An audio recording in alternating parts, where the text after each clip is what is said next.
Hop, interview Stefan Leibing, third part. Always on the DVD, there is a medley of songs by Gamari, Thunderhead, and Sinner. I've always wondered why you didn't play more songs from these bands on stage.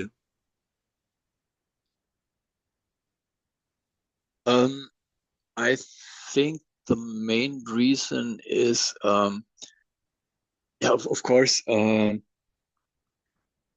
this is from a time when we didn't have so much songs to yeah, to play. Like, maybe this was after the first record where we didn't have uh, yeah, enough songs to play a longer um, concerts with all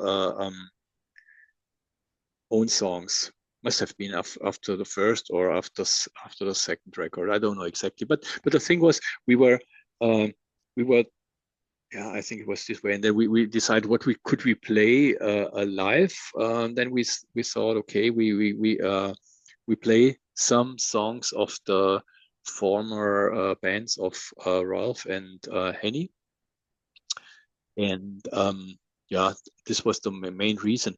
And of course, with why didn't we play more of this stuff in yeah in the and in the later years or so?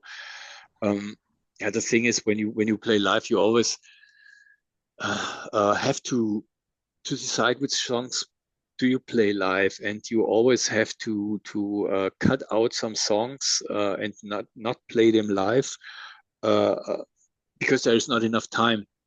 So with each record, it got harder to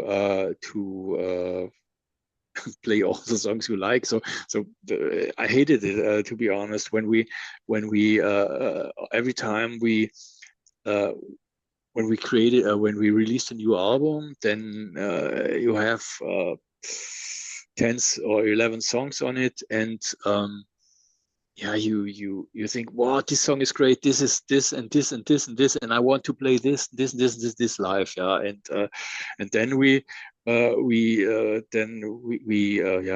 select the songs, and then we say we cannot play all these songs live because the audience also wants to hear this and this and this and this and this song from the older records. Yeah, everybody expects to play that we play Nuclear Fire and that we play Angel of Death, Angel of Death. Uh, uh, you know what I mean. And and then you have to select, and then of course you will not pick a cover version of a former band, yeah, of a song from a former band member. Of course, but we often played we often played as an encore Judas Priest. You've got another thing coming. This is a one we played also in the later years of and as an encore, and people liked it. Yeah, and this yeah, was always fun to play it.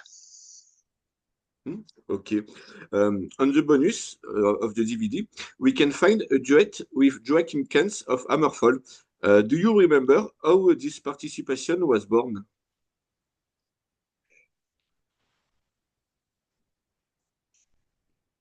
Um, to be honest, I totally forget that there is a duet with Joachim Kranz. Uh, but of course, yeah, this must have been.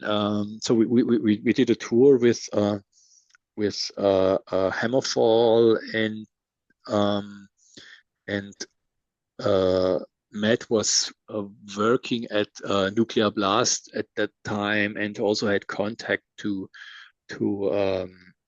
a lot of bands, also to Hammerfall, which were on Nuclear Blast at that time, and then he made the contact and said, "Let's make a duet," because yeah, Hammerfall were and also and still are very successful, and then of course you always make try to make collaborations with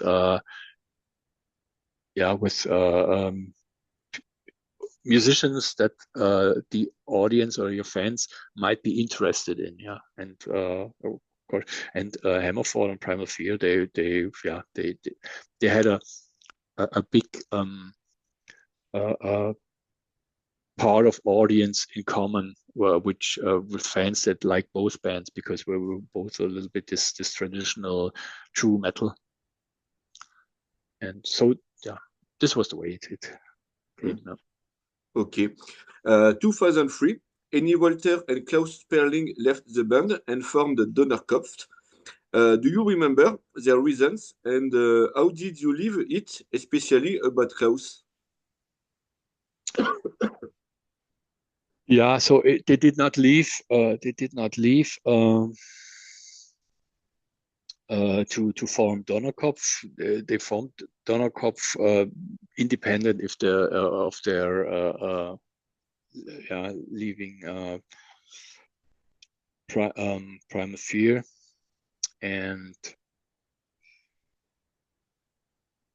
yeah, there were some differences in the band at that time.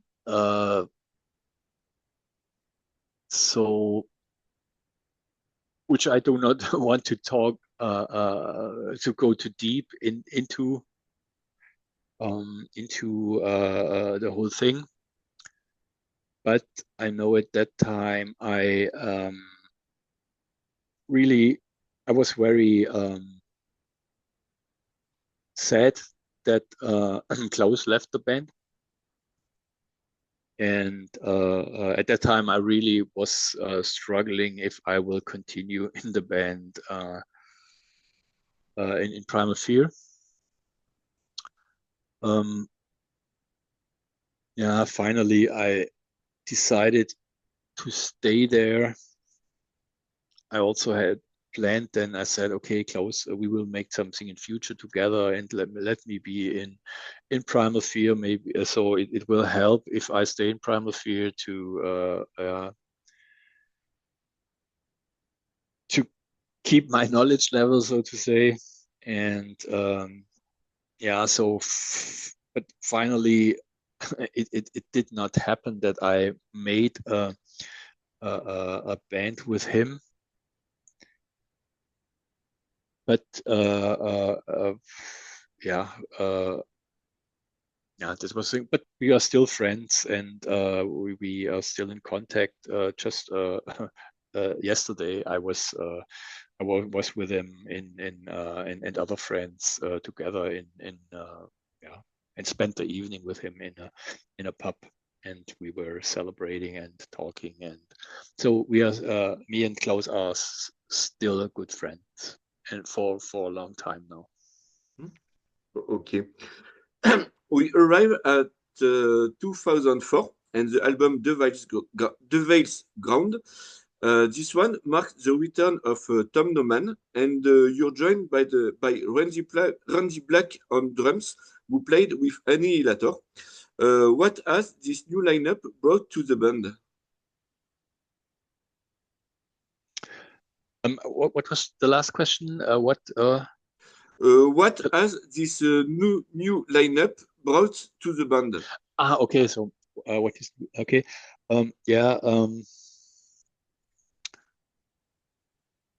The thing is, when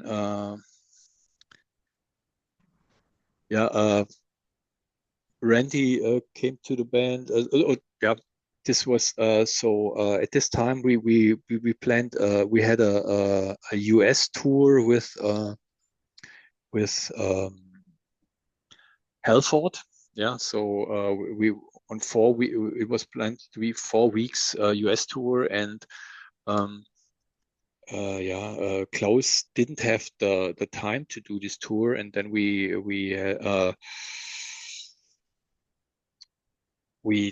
asked Randy if he can do the tour with us. I have seen Randy at the Frankfurt Music Fair some months ago, and I was he played, he did a workshop there, or a clinic, or how you call it, and I liked it very much. He's a great drummer, and then he played a tour with us, and finally after this tour, there was this thing with Klaus. And then Randy was in the band, of course. Randy has a different style than Klaus. He is more technical. Klaus is more the groover, and Randy is the you know how technically advanced this any later stuff is, and Randy today plays a destruction. If I sometimes see what he plays live, is a great drummer. And of course this made this I also of course when he was in when it was going with preparing the new album and writing the songs, of course, I also tried to composing wise go a little bit in this direction, to take advantage of his playing style and so. And you hear it also in some of the songs of the album that they go a little bit in this more technical stuff, and and simply what did this to the band that Tom returned.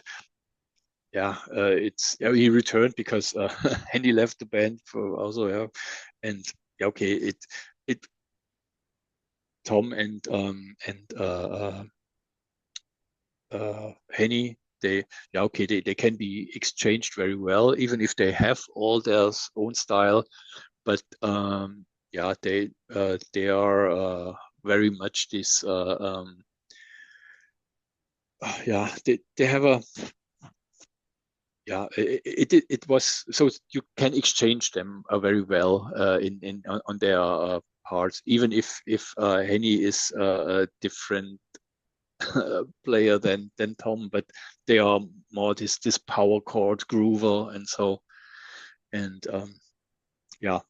so the change between Henny and Tom was not so much an influence, because we had this change in the other direction 3 years ago already, and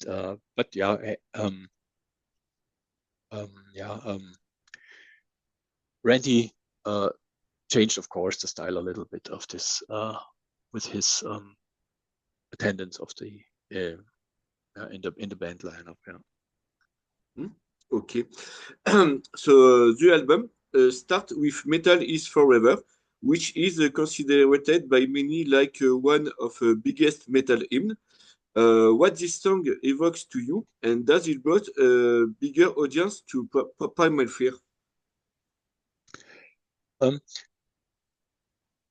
This is also this is a song Ralph came up with, and like with like I said before, with Nuclear Fire, I also thought, oh no, this song, and I to be honest, I also thought, oh no, it's for me it was at that time a little bit too much cliche, and but I have to admit I was completely wrong again, because it's such a successful song, and sometimes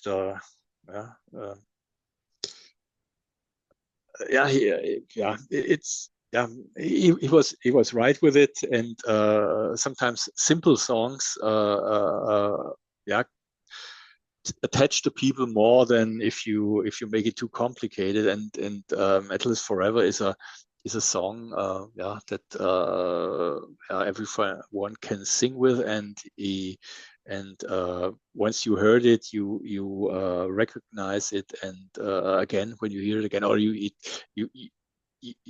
it's one of the songs you remember when you hear it, yeah. And yeah. So you prefer Nuclear Fire or Metal is Forever between these two songs? I like both of them equally, and I really like them. Yeah, so I like both of them, and I like both of them to play live. Yeah. Okay. The album contains also The Healer, one of my favorite Primal Fear songs. I wondered if this one wasn't a kind of second part of Heal Me of Gamma Ray.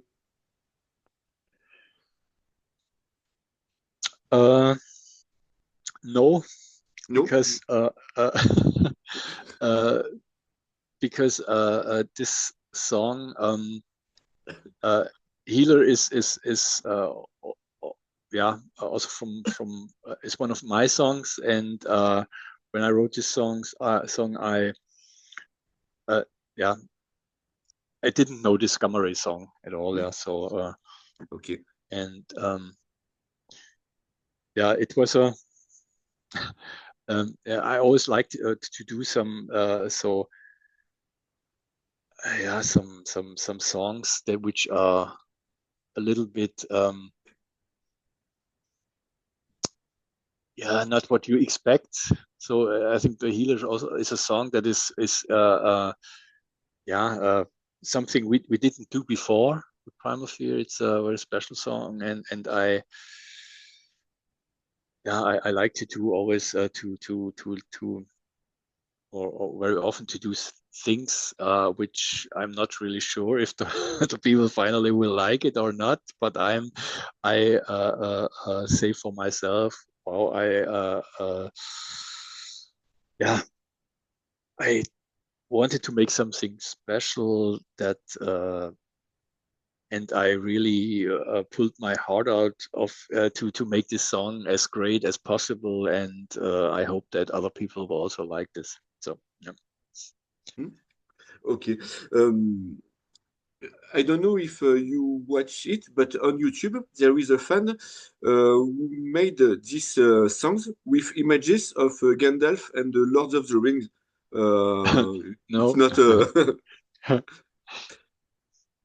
okay. In bonus tracks, there is a cover of Die Young of Black Sabbath. If we take a look of all your covers, we can also see Deep Purple, Accept, Judas Priest, and many more in the style of Primal Fear.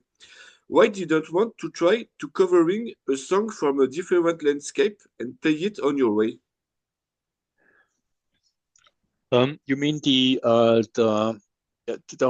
lot of cover songs Yes. we made? Um, so the thing is, we had the chance to play a lot of these cover songs on samplers from for Nuclear Blast. They had they made a sampler for yeah, Dio and yeah, also Metallica, blah blah blah, and a lot of different bands, and so actually um, yeah, the songs we choose for cover versions depended uh, on the sampler we got to play on the opportunity. So it was we have Matt said, okay, we have the chance to get on the sampler, let's say Dio, and then uh, so a Dio tribute, and then we have to choose a song, yeah, and then we say what could we take, this song, yeah, but already this band is playing this song, and we also can't take this song because the other this is already covered by another band, and then we have to, yeah, then and this yeah, then makes your choice smaller, and then finally you come out with a song that is you still have which still nobody has taken, and then this is how we choose them and have chosen them, and and then we play it, try to play it in our style, and and we didn't choose songs from other bands to do some cover songs because there was no opportunity for us to when we played on the sampler, we got some studio time paid for it, of course, and it's not so easy to formerly it was much more expensive to do some recordings than it is today, and we often recorded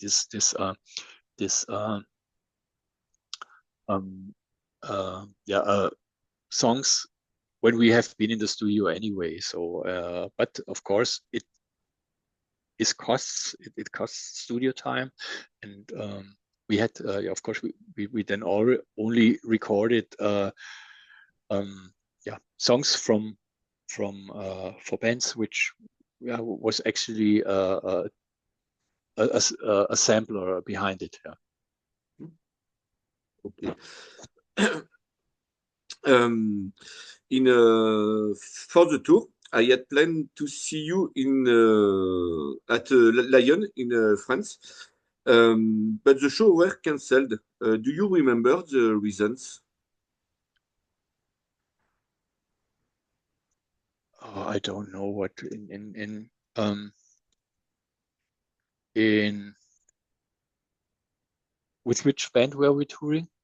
It was at Lyon in France, Lyon. Yeah, but were we headliner, or was it a tour with Halloween, or I don't No, know. headline. Halloween is the next.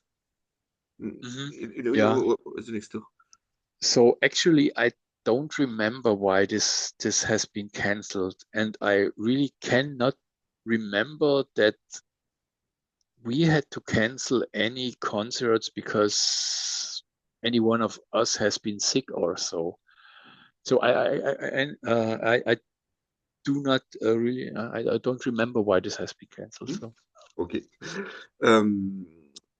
So the same years, you played as a guest a song on Majesty and Passion, a solo album of Victor Smolsky, Reggie's guitar player. We found you on the Concert for Two Violins with Orchestra Chapter 1, where you shared guitars with him and Sasha Gersner from Halloween. Can you tell us about this collaboration? Victor asked me if I want to be part of his album, and he told me that and I said okay, yes, and and asked me what it is, and it was a song of was it Johann Sebastian Bach or so? I don't know. I think what we had played. So it was with orchestra, and this was an orchestra for two violins, and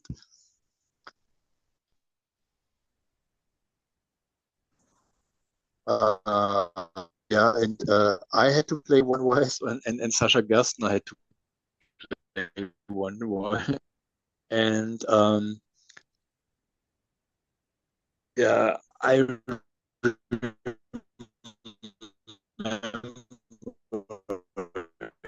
it was so I'm not a one who can play from notes, so I know the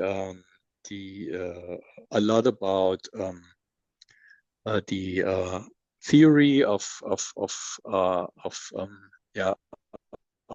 harmonics and all the scales and so on, but I'm not a one who gets a sheet with notes and plays. This is the way that this thing goes, yeah. And it was Sebastian Bach, I think, and there is no part where you can copy and paste something once you have played it. This thing goes 3 or 4 minutes, and it's a horrible piece of such a huge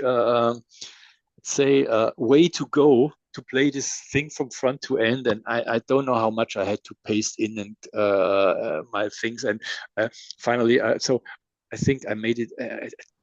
It was, I had the original and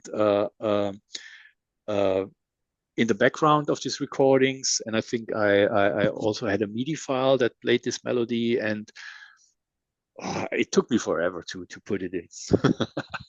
But this was the way, and but finally, it's at the end. It's very quiet on the recording. I would have preferred if it would have been louder on it, because I think it was at the end. The end result was very good, but I think the orchestra is very loud. Okay. Return to Primal Fear. Seven Seals was released the following year. For the first time, you are not the only one at the keyboard, because Matthias Ulmer shares it with you. Why did you make this choice, and how did you work with him?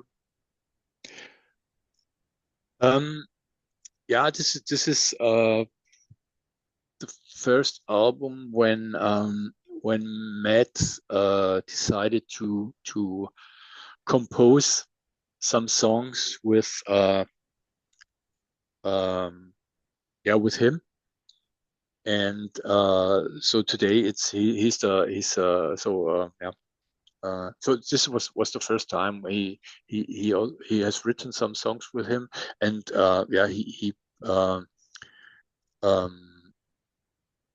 he provided the full composed song with all the keyboards. Then this was the reason. So and then finally, so this was the first time he was involved in the writing process, because Matt wanted to do it with him, and this was also in the upcoming albums that he was involved in writing process. Then he got the third guitar player of Primal Fear, and but in the background, because of family reasons also, he could not tour, and today he's a fixed member also live. Okay. Does this album could be considered like a new start? The heavy side is always there, but it seems Primal Fear added some new elements in his music. Do you remember the composition process? Yeah, I think the most thing what you mean about is actually the two songs that has been, so it's Seven Seals, and what is the other song? So this is Matt has composed this song with his co-writer. These were actually two songs. I don't know what was the second. Is also in this style. I would have myself look, but this, I think these are the main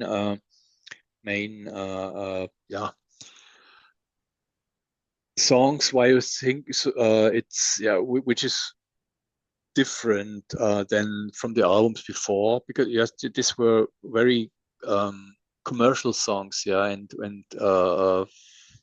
I think these are the most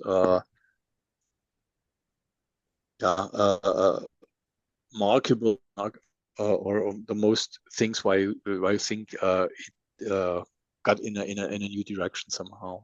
I think the rest of the songs I can't remember actually which songs are on the Seven Seals album besides.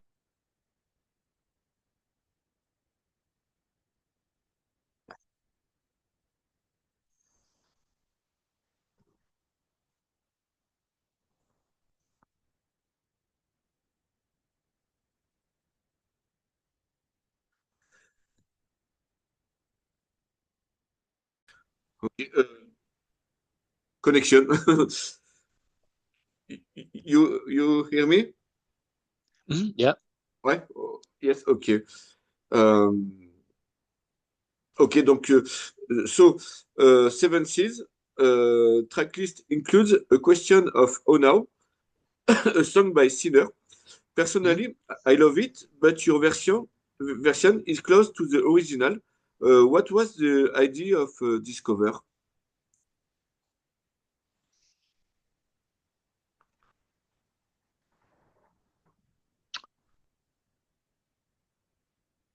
Has this been on the Seven Seals album, or Seven Seas album, yes. yeah? So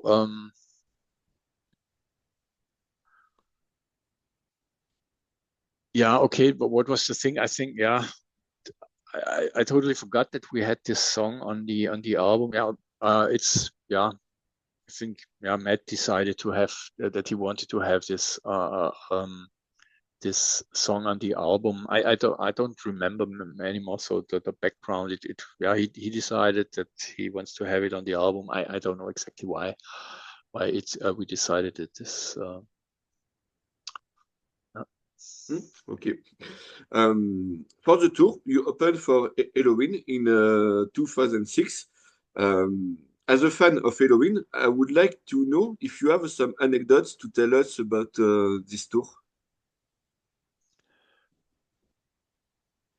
um, yeah, some anecdotes. I don't remember. Usually, I forget some such things very fast. But yeah, but I remember that this was a very yeah great tour, and that we had a very good relationship to Halloween, and it was we felt very comfortable to do this tour, and it was yeah it was a very positive yeah experience, and we liked it very much. Hmm? Okay. Um, we arrived in 2007 with your last album with Primal Fear, New Religion. On the cover, your mascot, the eagle, seems rather be a phoenix. Can you explain it?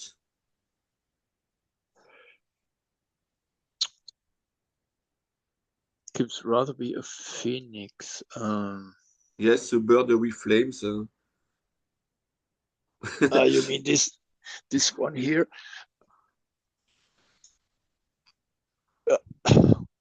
Sorry. Yes. Yeah. Um, yeah. This. Yeah. I don't know. Yeah. Exact. I don't know why it's burning. But it's a um. Yeah. When you do an album, or and you think about a cover, yeah, you always think, yeah, how could we make it? What could we do exciting for the next album? And then someone had the idea to make it this way. Yeah. So such a burning yeah eagle. And I remember today you will do something yeah with only with Photoshop, I think, and you put some flames there. But I remember I can't even remember exactly who did this who did the picture, but I was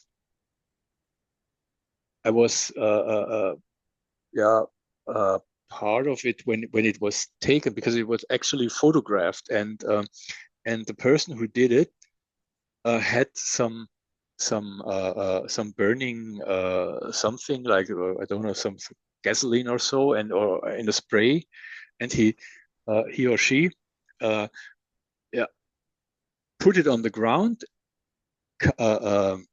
maybe one part of the birds wings, put fire on it and it was burning, and then took a picture of it, yeah, and did this the whole eagle. They were, again, maybe has drawn it somewhere, and then it has been collected together, all the parts, so you cut and paste it, and yeah, this was how the photo was done. Yeah, the photo was done, and yeah, I don't know if there is a deeper story because behind why it's burning like a phoenix, but yeah, I think it was only what could we make spectacular on this, what looks great, and then someone had an idea, let's make an eagle with out of fire. Okay. On this album, it seems you only play guitar, not keyboard. Can you explain why? Yeah, there were I think there must have been then also or only 2 songs with keyboards on it. I don't know. Also, again, Matt has co-written the 2 songs with how is it his name? The Mathias, Swedish. Mathias Ulmer? Mm-hmm. Yeah. Okay. Yeah. And on these songs are keyboards, and he provided, of course, again his keyboards because he did the complete production or the composing process and delivered everything. And I don't know if we have more keyboards on this song and on this album than on these 2 songs. Maybe on 1 or 2. No, I don't remember if there are any more keyboards than on Okay. these 2 songs. Any Voltaire replaces Tom Noman for the second time. Do you remember the reasons for these new lineup changes? Yeah, it was again at this time. Tom had also some difficult times with his business. So actually, at this time, we were not completely professional. So we all had normal jobs beside Primal Fear. Yeah. Today it's a little bit different. They all do more or less something in music. If not with a band, then they are teaching or so. But yeah, formally, and we all had. It was very stressful then, and Tom had a business which yeah took a lot of